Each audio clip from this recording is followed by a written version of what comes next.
Overwatch 2 is not the brand new title we were promised. Blizzard announced the game in 2019, then they left us on red, and our expectations have been snowballing ever since. The way they abandoned Overwatch 1 made us all believe this was going to be a full-blown sequel, when in fact, it is full-blown out of proportion. So here we are just before launch day, and it seems as if Blizzard is repeating that one Christmas where your parents promised you a brand new sports car, and then they gave you the minivan you already owned, but with flames on it. Okay, admittedly, it's pretty cool. 2016's Overwatch was my favorite FPS when it launched. It provided a unique experience through team-emphasized gameplay and distinctive characters.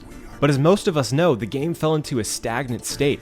The characters that started coming out were either bland or meta-defining, and the player base began to solidify as a joyless, stupid, stubborn, miserable, despicable. Basically, everyone became Hanzo mains. You get into a match and pick your favorite character only to have Mr. Perf demand that you play healer for your 5th competitive match in a row just so he could play Widowmaker. But I mean, hey, listen, he says he can carry, so I guess I'll just play Mercy again. Come on, man, you said you were good! The game started as this playground of colorful characters, but slowly became an entire player base's daily attempt at compensating for something. I'm not saying what. Then 2019 hit and Blizzard was like, big changes are coming, guys! Oh yeah, also things will be changing for a while. There are two topics to consider when looking at Overwatch 2. The present and the future, which could easily be interchanged with PvP and PvE. The present state of Overwatch 2 is not that of a bad game, not at all. The mechanics of the game are solid and polished, with most all of the core elements of the game retaining what was built in Overwatch 1. But this is where the issue lies. They branded this game as a full-fledged sequel.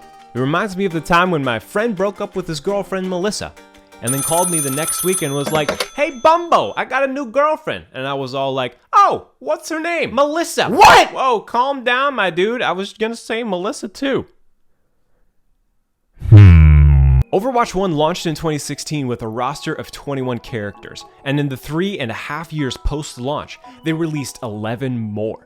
So considering it's been almost 3 years since the announcement of the game, and along with the looming reality that this is supposed to be a sequel, they must have developed numerous characters, right? Wrong! Because they went to the Hogwarts school for the legally challenged, so they're only releasing 3 characters and the details about their recent lawsuits! Yes, there are other new elements and additions to the game, like changing McCree's name to John Cowboy, but they are almost explicitly adjustments, not new mechanics. Most of the hero changes and tweaks are actually really exciting and fun. 5v5 is a welcome change, the new heroes look and play enjoyably, tanks feel powerful now, and healers are... okay, well they're still kind of screwed. But none of these things are strictly upgrades. They're more side grades if we're being honest. What this really boils down to is that Blizzard did a pathetic job of managing the balance between expectations of fans and the reality of the situation. I don't want what I'm saying to be misinterpreted. Overwatch 2 is going to be a blast to play. The issue lies in the underwhelming amount of content for a sequel. Now, let's talk about the future. This is where the hope of the franchise lies. We have seen what PvP is going to look like moving forward. What we haven't seen is PvE. Our understanding of PvE is about as clear as my understanding of the terms of service, and while that is worrisome, there's so much that could go right. The cast of characters, the world that has been built, it all screams for more story and some type of a campaign with missions in new settings.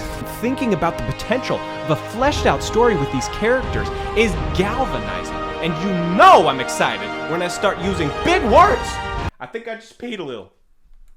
That is the second time this week. I will be making a follow-up to this video when PvE releases next year, but for now, I'm still genuinely excited for Overwatch 2. It has its issues, but at the end of the day, it's still Overwatch. And man, am I excited to play McCree again. For the 15th time, it is John Cowboy. Okay, I'm sorry.